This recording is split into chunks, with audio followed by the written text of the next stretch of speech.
마가복음 11장에 오늘 본문이 11에서 13 조금 건너뛰어서 20에서 25.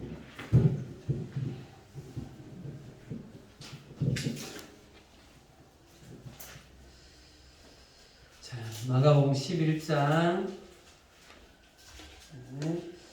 11절에서 14절, 20절에서 25절까지 함께 교독하도록 하겠습니다. 제가 11절 읽습니다. 예수께서 예루살렘에 이르러 성전에 들어가사 모든 것을 둘러보시고 때가 이미 저물매 12 제자를 데리시고 베다니에 나가시니라. 그날 그들이 베다니에 와서 예수께서 시장하시니라. 멀리서 잎사귀 있는 한 무화과 나무를 보시고 혹 그 나무에 무엇이 있을까 하여 가셨더니 가서 보신즉 잎사귀 외에 아무것도 없더라. 이는 무화과의 때가 아니니라. 예수께서 나무에게 말씀하여 이르시되 이제부터 영원토록 사람이 내게서 열매를 따먹지 못하리라 하니 제자들이 이를 듣더라. 15에서 19절 눈으로 그냥 빨리 한번 보세요. 이 분위기를 계속 보는 게 조금 필요해서요. 읽지는 않을게요. 15, 16 잠깐 보시고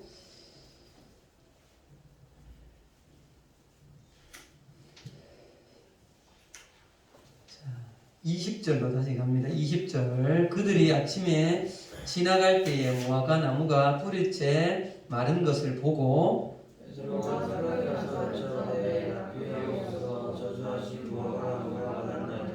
예수께서 그들에게 대답하여 이르시되 하나님을 믿으라.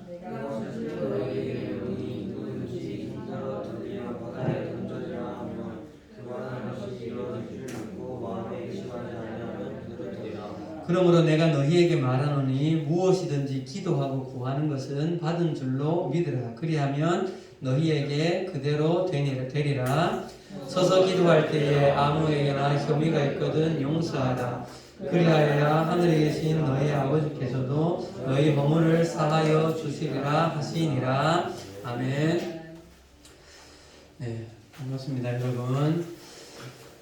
네, 우리가 여기 모여서 예배를 드렸던 때가 진짜 잘 기억이 안 나요. 언제였는지 2월 달이었나? 네. 어쨌거나, 네. 이렇게 같이 모여서 예배를 다시 시작할 수 있어서 감사하고, 그리고 또 앞으로 다시는 이제 비대면으로 돌아가는 일이 없으면 좋겠다 싶습니다. 우리 가준이하고 유진이는 여기서 예배 드린 건 처음이죠? 네. 네. 5월인데 처음 여기 와서 예배를 드리면서도 반갑고 누구요? 우리 처음이라고요, 또. 우연히도? 그래? 그렇구나. 네. 우연히도 반가워요. 네. 이제 우리가 그토록 이제 코로나 한참 심했을 때 바라던 이제 일상의 회복이 시작되었고, 네, 주일 예배도 또한 동일하게 함께 와서 예배를 드리게 되는데, 이게 또 쉽지가 않을 수도 있어요. 집에서는 늦게 일어나서 이렇게 빨리 준비해서 이렇게 예배 참여할 수 있는데, 네, 함께 여기 오려면 우리 용진이 거기서 여기 오려면 얼마 걸리지?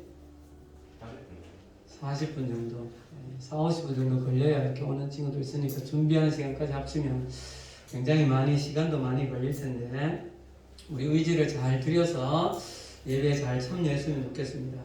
그래서 우리 지난번에 요 순서지, 예배 순서지 굉장히 오랜만에 보죠.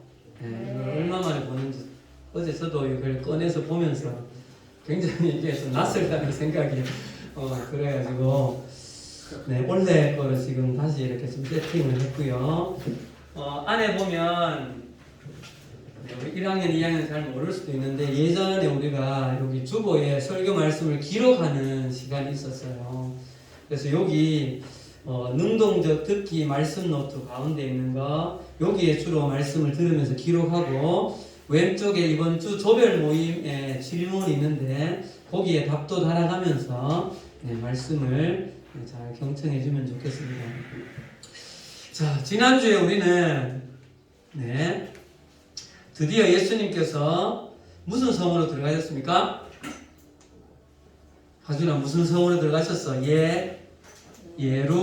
살렘. 그렇지. 예루살렘 성으로 드디어 이제 입성을 하셨고 12제자와 수없이 많은 사람들이 예수님이 나귀 새끼를 탈 때 그 나귀에 옷을 깔고 길에 옷을 깔고 그리고 종려나무 가지를 흔들면서 호산나 막 외쳤죠. 이렇게 나귀를 타고 입성하신 것은 예수님이 모든 이스라엘 전체뿐만 아니라 이 지구촌 전체의 왕이시다라는 것을 표현하는 그런 부분이라고 말씀을 드렸습니다. 또 예수님께서 이전에는 스스로를 인자라고 표현하시다가 이때에는 이제 주가 쓰시겠다고 하라. 당신 스스로를 주라고. 지난주에 주의 그 원어가 네 글자로 퀴리오스라고 했죠. 퀴리오스. 강력한 지배력을 가진 법적인 보호자가 되시는 그런 분의 이 퀴리오스, 당신이 그런 분이라고 그렇게 주 되심에 대하여서 굉장히 그런 표현에서 저 영웅 본색을 드러낸 것이다. 예수님이 스스로를 이제 드러내신 것이라고 했죠. 그러면서 지난주 이 말씀을 우리가 묵상하면서 우리 가운데 적용할 부분들은 우리의 마음 속에도 무엇인가를 예배하고 따르고자 하는 우리 마음에 예루살렘 성이 있다고 했어요. 사람은 누구나 마음에 예루살렘 성이 있습니다. 그 마음의 예루살렘 성에 우리가 예수님을 어떻게 받아들일 것인가? 여러분들은 지금 여러분들의 마음에 찾아오시는 낙이 탄 예수님을 어떻게 받아들이고 계신가? 그 부분을 우리가 돌아보면 좋겠다고 했습니다. 자, 이렇게 오늘 본문으로 좀 들어가 보도록 할게요. 예루살렘으로 들어오신 예수님께서는 이제 예루살렘 성이 사역의 중심지가 되어져서 때로는 성 안쪽에, 때로는 성 밖에, 성 안쪽과 밖에서 여러 일들 속에서 예수님이 아주 분명한 가르침들을 하세요. 아주 때로는 강하게 많이 말씀을 하세요. 오늘 본문 말씀도 마찬가지인데요. 그래서 오늘부터는 이제 예루살렘 성에 입성하신 이후에 예수님이 가르치셨던 그 가르침을 좀 시리즈로 이렇게 나가려고 해요. 그래서 오늘은 첫 번째 시간으로 성경에서 굉장히 좀 중요하게 그러나 이해하기 쉽지 않은 그 무화과 나무 저주 사건에 대하여서 오늘 좀 다루려고 합니다. 오늘 말씀의 제목은 예루살렘 입성 후의 가르침 첫 번째 믿음과 열매입니다. 믿음과 열매. 자, 먼저 11절 12절 볼까요? 넘겨주세요. 예수님께서 예루살렘에 이르러서 성전에 들어가사 모든 것을 둘러보시고 때가 저물매 12제자를 데리고 다시 베다니에 나가시니라. 그리고 요 말이 자주 나오는데요. 우리 우연히하고 조금 집중해 주세요. 베다니는 예루살렘 성 밖이에요. 밖. 이 베다니에 나가셨다는 거예요. 이튿날 주무시고 다음 날 베다니에서 이제 나오셨는데 예수님이 배가 고프신 거예요. 그런데 여러분 잘 보세요. 11절이 오늘 말씀 전체를 이해하는데 매우 중요한 본문이에요. 11절 예수님이 예루살렘 성에 들어가셔가지고 첫 번째로 가신 곳이 어디예요? 성전에 가셨고 성전을 다 둘러보셨어요. 그리고는 이미 날이 저물었기 때문에 그날은 나오셨어요. 자, 이 부분이 오늘 무화과나무 사건을 이해하는데 매우 중요한 말씀이에요. 자, 물어봅시다. 이때 11절에 성전에 들어가서 모든 것을 둘러보셨을 때 예수님의 마음이 어떠했을까? 1번 매우 기뻤다. 2번 그저 그랬다. 3번 안타까우셨다. 아까 선생님이 눈으로 읽어보라고 한 그 중간 부분의 그 분위기를 봤을 때 몇 번인 것 같아요? 몇 번 같아요? 3번 같은 분위기예요. 자, 그 다음 보세요. 그리고 베다니로 나가셨다가 아침에 다시 시장에서 가까이에 무화과 나무가 있는 것을 보시고는 무화과 나무에서 이제 배가 고프시니까 먹을 거를 이제 과일을 따시려고 하신 거죠. 넘겨주세요. 멀리서 잎사귀 있는 한 무화과 나무를 보시고 혹 그 나무에서 무엇이 있을까, 열매가 있을까 보시는 거예요. 그래서 가서 보신즉 잎사귀 위에는 아무것도 없더라. 이는 무화과의 때가 아니니라. 14절에 예수께서 나무에게 말씀하여 이르시되 이제부터 영원토록 사람이 내게서 열매를 따먹지 못하리라 하시니라. 여러분 이 본문이 사실 좀 잘 이해가 잘 안 되는 본문이에요. 그죠? 이게 보세요. 예수님이 당신이 배가 고프셔서 무화과 나무에 가서 먹을 거리가 열매가 있는가 보셨는데 이때가 지금 무슨 때예요? 무화과의 때가 아니라는 거죠. 때가 아닌데 가서 무화과 열매가 없어지니까 예수님 배가 고파서 조금 짜증이 나셨는지 14절에 이제부터 영원토록 사람이 너에서 열매를 따먹지 못하리라. 이 말은 뭐예요? 결국은 너는 앞으로 다시는 열매를 못 맺을 거다. 이렇게 이거는 이 표현은 이제 저주라고 이제 성경에 기록되어 있죠. 이 나무에게 저주를 하신 거예요. 그랬더니 여러분 20절 넘겨주세요. 20절에 그 다음 말입니다. 이건 이제 아침에 지나갈 때에 무화과 나무가 뿌리째 마른 것을 보고 예수님께서 전날에 저주하신 그 나무가 다음날 와보니까 하주는 어떻게 돼버렸어? 말랐어요. 말라 죽어버린 거예요. 여러분 이 본문이 참 좀 그렇죠. 이게 그죠? 그러니까 분명히 때가 아닌데 가가지고 열매가 없으니까 갑자기 저주하시고 다음날 이렇게 말라서 죽은 거죠. 이게 우리 상식으로 이 본문을 읽으면 예수님 좀 이상하다. 좀 그런 느낌인 거예요. 유진아 그렇지 그지? 네. 자, 그럼 오늘 이 무화과 나무 이 본문을 무화과 나무의 저주 이렇게 되어 있는 본문인데 이 본문이 여러분 팀장님 말씀을 이렇게 묵상을 해보면서 예루살렘 성으로 들어오신 예수님께서 앞으로 해가실 모든 그 사역에 예루살렘 성 전체 사람들에게 조금 더 좁히면 예루살렘 성전에 있는 사람들에게 하고 싶으셨던 가장 핵심적인 메시지가 이 무화과 나무 저주 이 사건에 담겨져 있다는 거예요.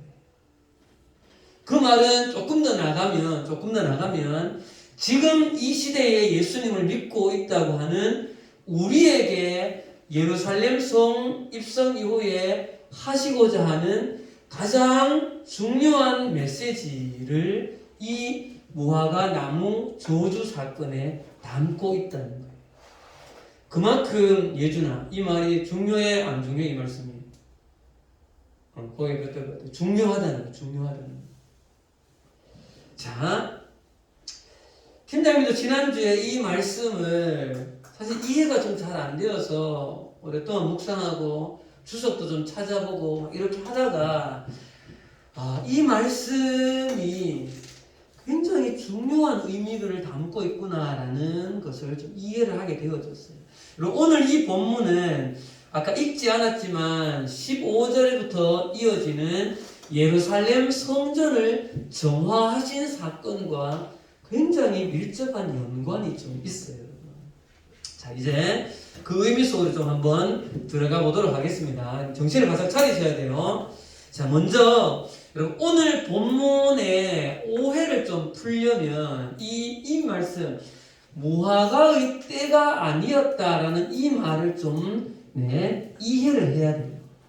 자, 여러분 넘겨주세요. 무화과가 이렇게 생겼어요. 여러분 한 번쯤 본 적 있을 거예요. 이거 우리나라에도 가끔 이게 나오기도 해요. 여러분 예루살렘에 입성했을 지금 이때가 이 이스라엘 달력으로 보면 니산월이라는 월이에요. 우리나라로 보면 4월경입니다. 4월. 그죠? 4월경이에요. 보통 여러분 무화과가 3월에서 4월에 지금 어서 오세요.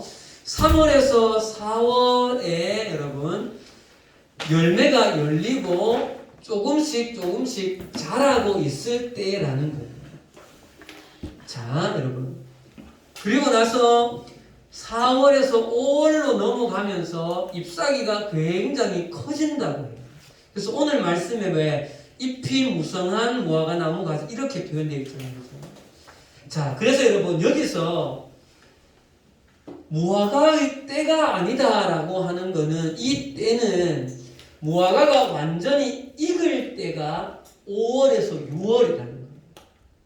그래서 여기 오늘 마가가 기록하고 있는 무화과의 때가 아니다라고 하는 것은 무화과 열매가 아주 작은 것도 전혀 없는 그런 때가 아니라는 것이 아니라 완전히 익은 계절 그 때가 아니라는 거죠. 이해가 됩니까, 여러분? 그러면 4월이니까 좀 어린 무화과가 한참 커가고 있을 때라는 거예요. 그러면 예수님이 그때에 잎사귀가 무성하니까 안쪽에 어린 무화과라도 있을 거라고 생각하고 무화과 나무에 갔다는 거죠. 이해돼요? 그러니까 지금 이 무화과 나무가 때가 아닌데 예수님이 가가지고 없는데 그 저주하고 예수님 이상하다 이렇게 생각하실 게 아니라는 거예요. 그러니까 무성하다는 거는 어린 무화과가 안에 열려 있을 거를 예수님이 아셨다는 거죠. 그래서 가셨다는 거예요. 그런데 중요한 게 지금부터 그런데 무화과 나무에 가까이 가서 잎사귀를 들쳐 보시니까 무화과가 있었다 없었다? 없었다는 거죠. 왜 그러면 무화과 나무가 이 4월에 철이 됐는데도 이 나무가 유독 없었을까? 그거는 여러분들 농업을 안 배웠죠. 농업 시간에 되어지면 과실수는 해를 거르는 게 있어요.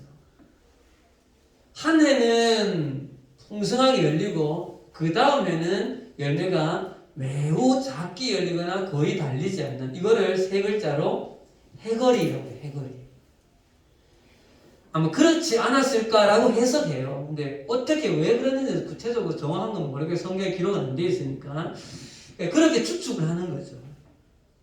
자, 그래서 첫 번째로 무화과 나무의 때가 아니었다라고 하는 이 부분에 우리가 가지는 오해를 조금 풀고 일단 가겠습니다. 자, 두 번째 그러면 왜 그러면 예수님께서 열매가 전혀 없는 이 무화과 나무를 보시고 나서 그냥 가시면 되잖아요. 맞죠, 임찬? 그냥 가시면 되는데 왜 네가 앞으로 다시는 열매를 못 맺을 거다라고 저주를 하시냐는 거죠. 네. 근데 그 이유를 우리가 좀 찾아가야 돼요. 이 이유를 발견하는 것이 오늘 여러분 무화과 나무 저주 사건이 우리에게 말씀하고자 하는 그 핵심을 파악하는데 가장 중요한 포인트예요. 팀장님이 지난주에 말씀을 묵상하면서 하나 깨닫게 된 것이 여러분 오늘 무화과 나무의 이 저주 사건이 이어지게 될 여러분 저주 사건 이후에 예수님이 어디로 가요? 예비는 어디로 가? 이거 무화과 나무를 저주하시고 나서 그 다음 어디로 가셔? 15절에 예루살렘 성으로 들어가서 어디로 가셔요? 성전으로 가시는 거죠. 그래서 여러분 오늘 이 무화과 나무 저주 사건과 성전 정화하신 사건 오늘로 보면 그렇고요. 전날로 보면 어제 이미 가서 예수님이 뭐 하신 거예요? 성전을 둘러보셨다는 거죠. 그래서 오늘 이 무화과 나무 저주 사건은 예루살렘 성전과 매우 연관이 깊다는 거죠. 자, 여러분 잘 보세요. 이게 어제, 오늘, 내일 이게 지금 섞여 있어가지고 시점을 잘 봐야 돼요. 15절 갑시다.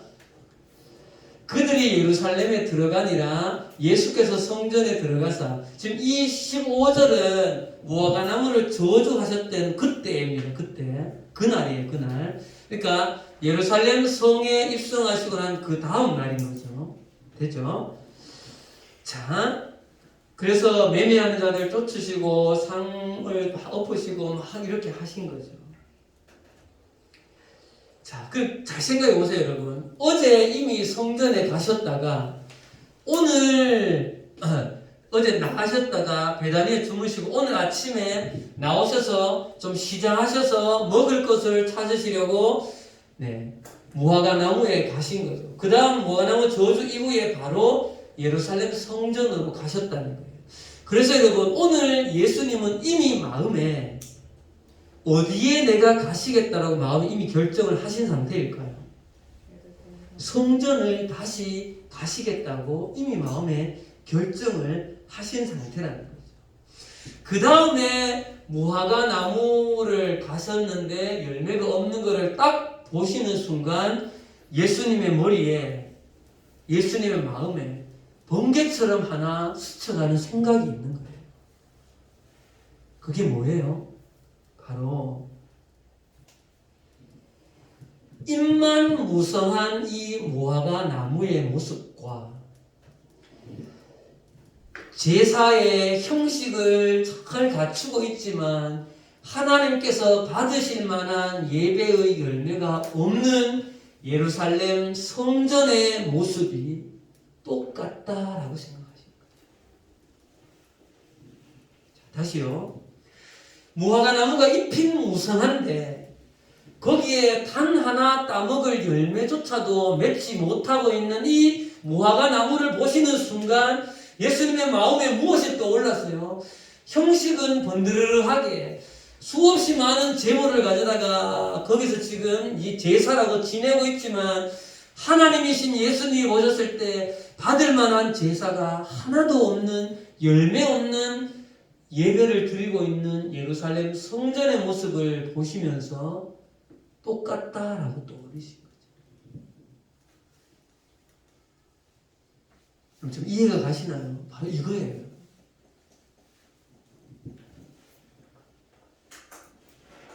그래서 여러분 오늘 무화과 나무를 저주하신 이 사건은요 예루살렘 성전을 바라보시며 조금 더 크게는 그 당시에 종교의 중심지 이스라엘 전체의 신앙의 중심지라고 할 수 있는 예루살렘 성을 바라보시면서 하시는 예수님의 심판의 예언의 메시지가 무화과 나무의 저주라는 거예요.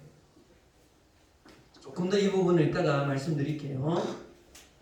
자, 그러면 여러분 예수님이 말씀하신 이 심판의 의미가 무엇일까 조금 더 들어가 봅시다.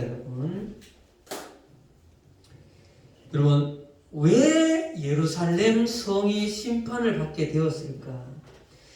왜 예수님은 이 예루살렘 성을 향하여서 앞으로 너희 예루살렘 성은 심판을 받을 것이다 라고 왜 무화과 나무를 통해서 저주하셨냐는 것이죠. 여러분 그 이유를 알 수 있는 구절이 오늘 뒷부분에 우리가 보았던 20절, 21절, 22절 이 부분을 통해서 알 수 있는 거예요. 자, 넘겨주세요. 자, 19절 가봅시다. 자, 그 날에 날이 저물어 그들이 성 밖으로 나갔다. 이건 이제 성전 정화하신 사건이 있던 둘째 날, 무화과 나무를 저주하신 그 둘째 날 성전 정화 사건을 마치고 다시 베다니로 또 나가신 거예요. 하루 주무셨어요. 그 다음 날 아침에 셋째 날인 거예요. 지나갈 때에 어제 무화과 나무를 저주했던 그 나무가 뿌리째 말라버린 거죠.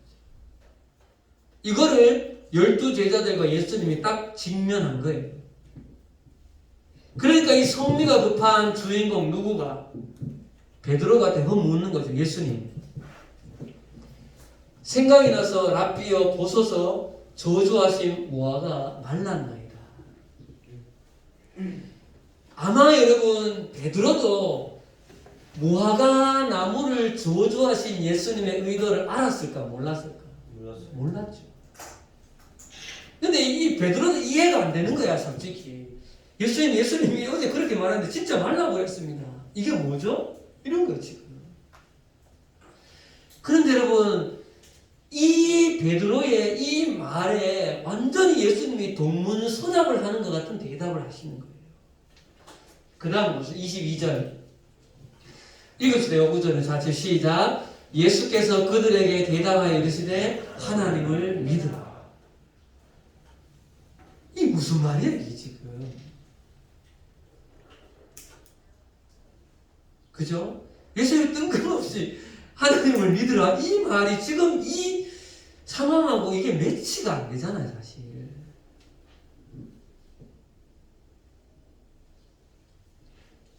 팀장님도 왜 예수님이 이 베드로의 이 말에 왜 이렇게 말씀하셨을까를 지난 한 주간 참 이유를 찾기가 쉽지가 않았어요.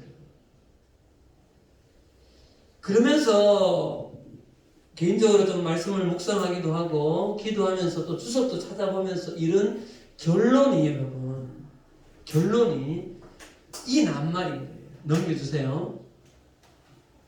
저 맨 위에 뭐예요? 믿음과 열매. 자, 이 말씀을 여러분 조금 풀어서 보면 한 번 더 엔터 쳐주세요. 우리가 하나님을 향한 믿음이 있으면 그 믿음은 반드시 우리의 삶의 열매로 드러나게 되어지는데 특별히 그 믿음이 삶의 열매로 가장 잘 드러나는 통로가 기도라는 통로라는 것이죠.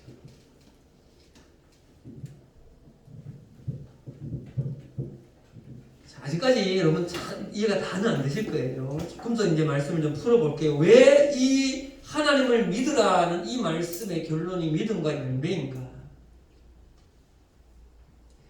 여러분 보세요. 그 뒷구절을 좀 보셔야 이해가 됩니다. 뒷구절을. 자, 믿음이 있으면 믿음에는 삶의 열매로 드러난다. 그 열매가 가장 잘 드러나는 통로가 기도다. 그래서 예수님이 여러분 23절, 24절에 기도에 대한 이야기를 하세요. 자, 23절, 24절. 자, 넘겨주세요. 내가 진실로 너희에게 이르노니 누구든지 이 산더러 바다에 던지라 하면 그 말하는 것이 이루어질 줄 믿고 마음에 의심하지 아니하면 그대로 되리라. 그러므로 내가 너희에게 말하노니 무엇이든지 기도하고 구하는 것을 받은 줄로 믿으라. 그리하면 너희에게 그대로 되니라. 믿음을 말씀하신 이후에 기도에 대한 이야기를 하세요. 그런데 여러분 잘 보세요. 참 재미난 것은 예수님이 예루살렘 성전을 막 뒤집어 엎고 나서 한마디 거기서 딱 하셨는데 내 집은 만민이 뭐하는 집이다? 기도하는 집이다. 연관이 좀 있죠. 연관이. 그런데 여러분 우리가 잘 봐야 합니다. 여러분 화면 보세요. 화면을 보시면 이 23절과 24절에서 이 말씀의 뉘앙스가 믿음과 기도 중에 무엇을 더 강조하시는 것 같은 느낌이 들어요. 기도를 더 강조하시는 것 같아요. 믿음을 더 강조하시는 것 같아요. 나는 기도 같다. 훌륭합니다. 나는 믿음 같다. 네. 이 사람들이 국어 시험 치면 잘 칠 사람들. 잘 보세요. 믿고 마음에 의심하지 않으면 그대로 된다. 구하는 것을 받은 줄로 믿으라 그리하면 된다. 그러니까 기도 백날 해도 뭐 하지 않으면 믿지 않으면 믿음이 없으면 안 된다. 이 이야기입니다. 그러면 여기서 여러분 이 말씀을 보면서 예수님이 기도를 강조하신 거라고 생각할 수도 있어요. 물론 있지만 더 중요한 것은 믿음을 강조하신 거예요. 믿음을. 자, 그러면 여러분 원래의 질문으로 돌아가 볼게요. 여러분 예수님이 무화과 나무의 저주를 통하여서 왜 예루살렘의 심판을 경고하셨는가? 그리고 이 뒤에 이어서 하나님을 믿으라라고 말씀하신 이 말씀의 연관이 뭐냐는 거죠. 그것은 바로 여러분, 당시에 이스라엘의 종교의 중심, 예배의 중심, 제사의 중심지라고 말하는 이 예루살렘 성, 그것도 가장 더 중심이라고 말하는 예루살렘 성전 안에 제사를 지내고 있고 거기에 제물이 있고 예배를 드리고 하지만 그들의 예배 속에 하나님에 대한 무엇이 빠져있다? 믿음이 빠져있다. 하나님에 대한 믿음이 결여된 채로 인간의 어떤 형식과 거기에 인간의 타락된 어떤 사리사욕을 추구하고자 하는 이 부분은 이제 다음 주에 볼게요. 그런 제사의 모습이 가득 차 있는 예루살렘 성전을 보시면서 이런 모습의 예루살렘 성전 교회는 심판의 대상이다. 열매가 전혀 없구나. 를 말씀하시면서 무화과 나무를 저주하신 것으로 비유하신 것이죠. 자, 여러분, 그러면 오늘 말씀의 핵심 포인트는 이제 지금부터예요, 여러분. 다음 주에 보게 될 예루살렘 성전의 그 정화 내용과 오늘 이 무화과 나무 사건은 연결되어져 있는 한 세트예요, 세트. 이 두 사건을 우리에게로 가져와 보면 여러분, 이거는 굉장히 무서운 심판의 메시지예요. 자, 이게 왜 심판의 메시지인가? 지금부터 이스라엘의 실제 역사를 조금 더 여러분 보여드릴게요. 여러분, 예수님이 예루살렘 성에 처음 들어와서, 예준아 어디에 가셨다 했지? 예루살렘 성 안에 있는 성 두 글자, 교회, 성전에 처음으로 가셨어요. 가시면서 분명히 예수님은 어떤 기대가 있었을 거예요. 다음엔 우연한 이한테 물을 잘 따랐죠? 네. 어떤 기대가 있었을 거라는 거죠. 그들에게 그들의 믿음에 어떤 열매가 있을 거를 기대하셨다는 거예요. 왜냐하면 이 이스라엘 역사 전체의 그 역사적인 배경이나 지금 이 나라 전체의 이스라엘 중에서도 이 예루살렘은 하나님의 그 예배의 중심지가 여기이기 때문에 여기에 대한 기대가 있었다는 거죠. 그런데 실제로 와보니까 우리 15절, 16, 17절에 와보니까 예루살렘 성전이 이거는 마트인지 시장인지 교회인지 성전인지가 구분이 안 되는 거죠. 그거를 보고 있는 당시의 대제사장들과 서기관들은 그들이 예루살렘 성전 안으로 더 가까이 들어온 것을 다 그냥 용인하시면서 사리사욕을 채우고 있는, 지극히 화석화되어져 있고 세속화되어져 있어서 단 하나의 열매도 없는 무화과 나무와 같은 모습을 보신 거죠. 이 상황을 한마디로 표현한 것이 무슨 소굴? 강도의 소굴이라고 하십니다. 성전을 예배의 형식은 있고, 지금도 거기 양을 잡아 죽여가지고 예배는 드리는데 여기가 성전이 아니라 강도의 소굴이라고 부르십니다. 근데 사랑하는 여러분, 이때 예수님의 마음이 어땠을까? 여러분 어디를 가는가 하면요, 누가복음을 한번 가봅시다. 자, 성경 찾습니다. 누가복음 19장으로 가보세요, 여러분. 예수님께서 예루살렘 성을 향해서 가까이 오셔서 예루살렘 성을 보시면서 예루살렘 성전을 보시면서 한 가지 특별한 행동을 하세요. 누가복음 19장 41절입니다.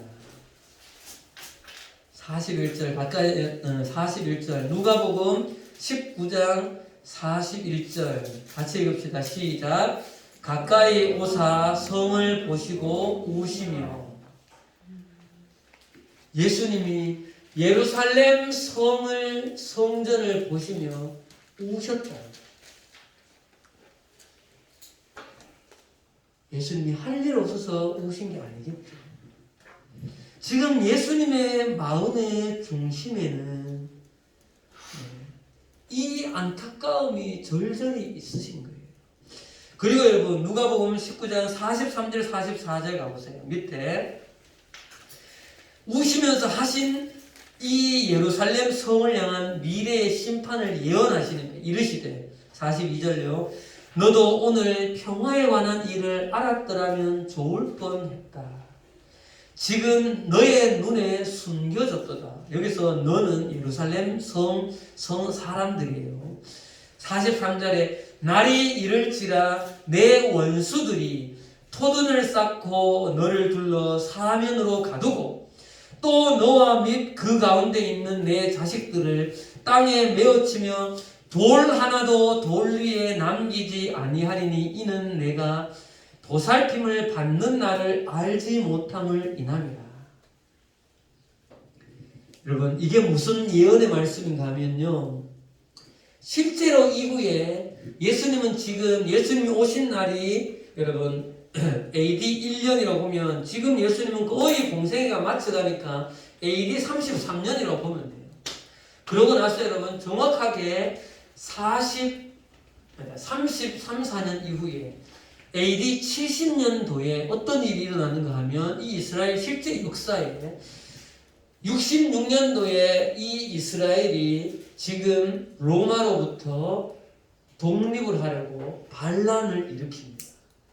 이 반란군을 진압하기 위해서 로마가 가만히 있지 않겠죠. 티투스라는 장군을 보내서 오늘 여기 말씀에 보면 여러분 이렇게 되어 있죠. 토둔을 쌓고 너를 둘러 사면을 가두고 실제로 예루살렘 성 둘레를 로마 군인들이 뺑 둘러싸게 돼요. 진짜 포위를 완전히 해버린 거예요. 그리고 전설에 의하면 이렇게 비참하게 예루살렘 성 사람들이 죽었다고 해요. 성을 뺑 둘러서 로마의 군인들이 어제 제가 숫자를 봤는데 기억이 안 나요. 몇만 명이 둘러싸고 있으니까 성 안쪽 사람들이 나올 수 있어요, 없어요? 못 나오죠. 거기서 있는 것을 먹고 지내다가 완전 기아 상태가 된 거예요. 그러니까 사람들이 이렇게 죽으나 나가서 죽으나 똑같다라고 생각해서 탈출하기 시작한 거예요. 예루살렘 성 이스라엘 백성들이. 근데 어떻게 된지 알아요? 성을 나오는 사람들은 로마 사람들이 죽이겠죠. 근데 죽이고 나서 이렇게 보니까 이 사람들의 뱃속에 창자 속에 뭐가 들었는가 하면 그들이 숨겨두었던 보화, 금, 은, 보석 있는 사람들이 삼킨 거예요. 나가서라도 어떻게 해보겠다고.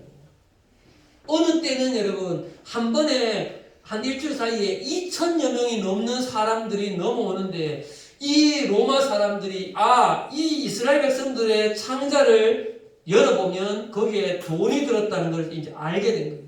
넘어오는 사람들을 족족 배를 쳐서 창자를 꺼내서 거기에서 보화를 꺼내서 하나를 다 취해봤다는 거죠. 이런 비참하게 죽은 역사가 그러고 나서 결국은 예루살렘 성에 여기 돌 위에 돌 하나도 남기지 않았다는 표현은 성벽이 성전이 그렇게 다 무너져 내렸다는 거죠. 이렇게 되어질 것을 예수님은 지금 말씀하고 있는 거예요.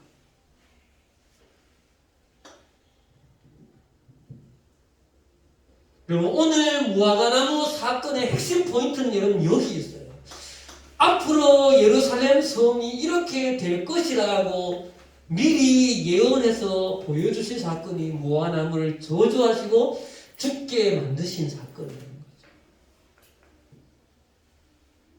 거죠.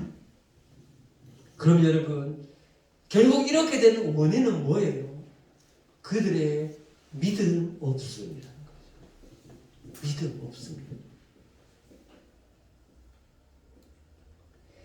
이 모든 일의 이 근본 원인은 하나님을 두려워하지 않는, 하나님을 경외하지 않는 이들의 믿음 없음으로 인해서 22절에 그래서 예수님이 베드로가 보소서 주님 무화과가 말랐습니다 라고 말할 때 예수님이 뜬금없이 하나님을 제발 좀 믿어라 이렇게 말씀하십니다.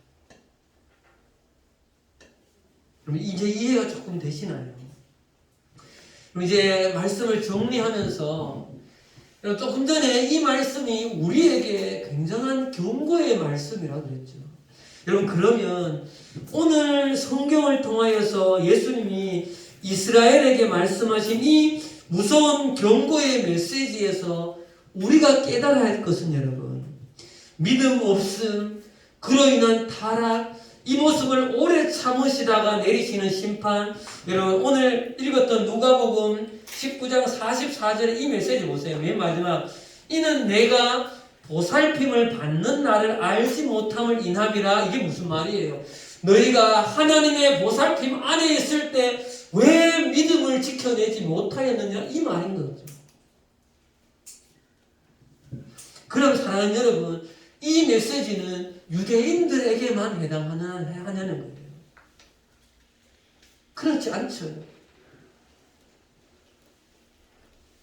세상의 어느 민족이건 어느 나라이건 상관없이 그들이 동일하게 예수를 믿으면 하나님을 경외하면 그들이 구원을 얻는 백성, 그 특권을 누리는 것도 모든 백성들에게 해당되는 것이라면 오늘 이 저주의 메시지 또한 모든 민족, 모든 나라, 모든 영혼들에게 동일하다는 것이죠.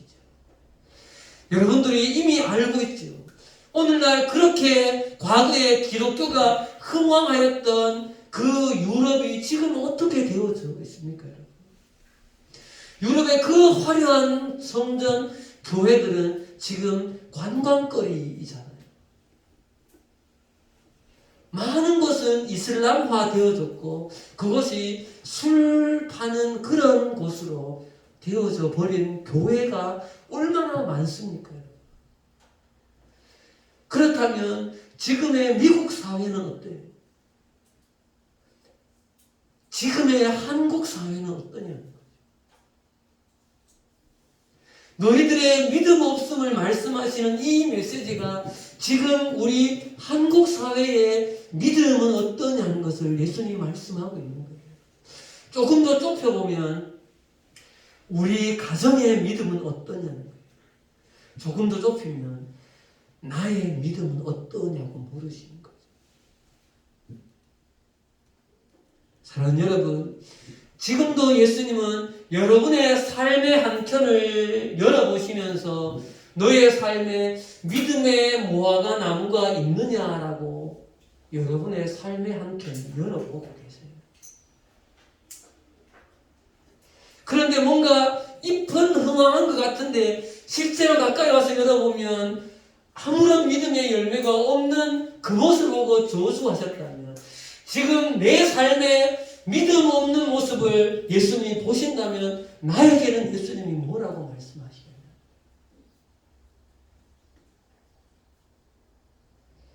오늘 이 무화과 나무는 나 자신입니다, 여러분. 오늘 이 예루살렘 성은 나 자신이고 우리 교회이고 우리 나라와 민족이고 이 땅에 있는 곳곳의 모든 민족과 열방이 다 예루살렘 성인 것입니다. 그리고 하시는 말씀이 하나님을 믿으라는 것입니다. 하나님을 믿지 아니하면 이스라엘이 이렇게 타락으로 간 것처럼 우리의 삶도 마찬가지입니다.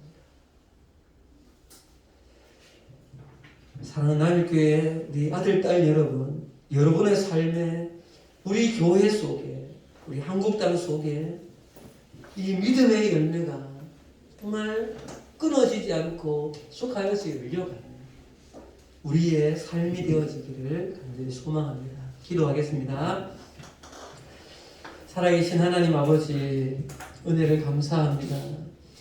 오늘 무화과를 보시며 잎은 무성하나 열매 없는 그것을 보시며 예루살렘 성을 향하여서 보고 우셨던 주님께서 안타까우시지만 심판의 경고의 메시지를 보내시는 것을 바라봅니다. 우리가 하나님 이 시대의 무화과 나무요, 우리의 모습이, 내 마음이, 내 인격이 이 시대의 예루살렘 성인데, 하나님, 나는 지금 내 모습에 한켠의 삶을 들여다보면 나에게는 믿음의 열매가 있냐라고 지금 내 삶을 보고 계신 예수님 앞에 나는 무엇을 내어놓을 수 있을까요? 주님, 사랑하는 남일교회 다음 세대들이 하나님 믿음을 지켜나갈 수 있도록, 오늘 어버이날인데 우리의 할아버지 할머니들이 그 어려운 일제치하와 6.25 때 그 어려운 시대를 믿음으로 이어내려와 지금 이렇게 부강한 날을 하나님의 앞에 복을 받아 만든 이 때를 우리 다음 세대들이 이 믿음을 전하여서 다음 세대들에게 또 전하는 이 믿음의 사명을 잘 감당할 수 있도록 하나님 함께하여 주시옵소서. 예수님 이름으로 기도합니다. 아멘.